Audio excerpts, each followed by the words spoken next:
Good morning ulit mga kabilyar. Welcome back. Tapos na akong magluto ng ginisang ampalaya ito. Ay hindi pala, ito pala. Kumuha ako ng Tinabi ko yung minudo, natirang minudo pa, isda, dalawang itlog, pineapple. Okay, kain tayo. Yung itlog oh.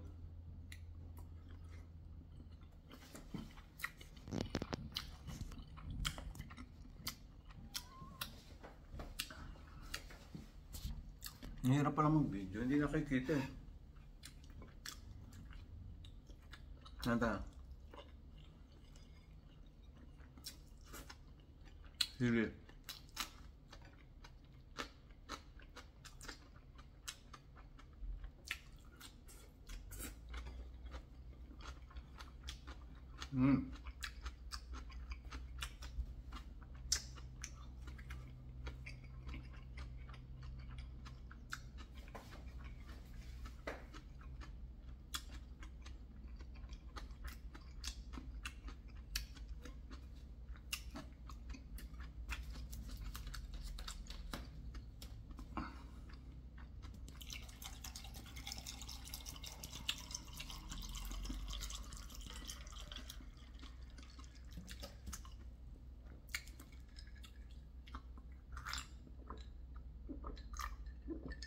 Uling kain ko ano yan? 1:32 o'clock. 2. Almost 20 hours na. Lumalabas 1 meal a day. Mga madlang people, effective sa akin. Dati ang timbang ko 160 nagano kayo nung tumaba ako, 160 pounds.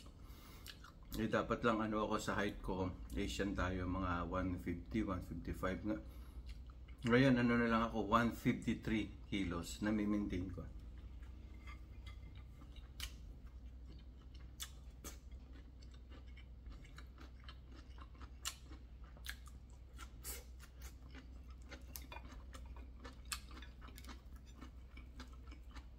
At noong pala yun, mapait.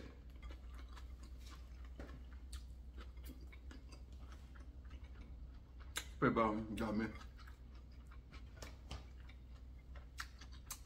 Ganda din yan, diabetic pala yan.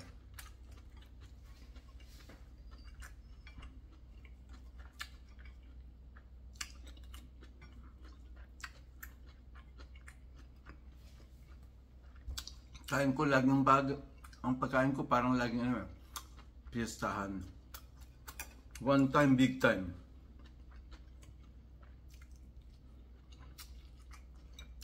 Effective sa akin eh. Nakakis.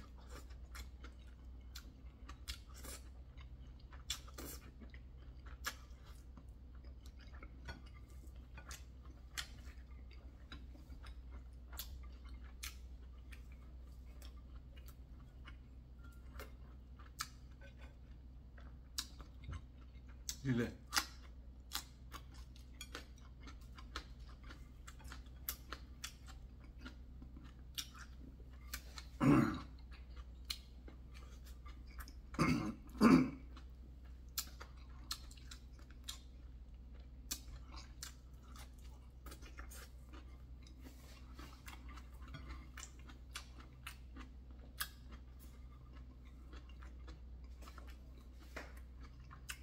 Tingnan.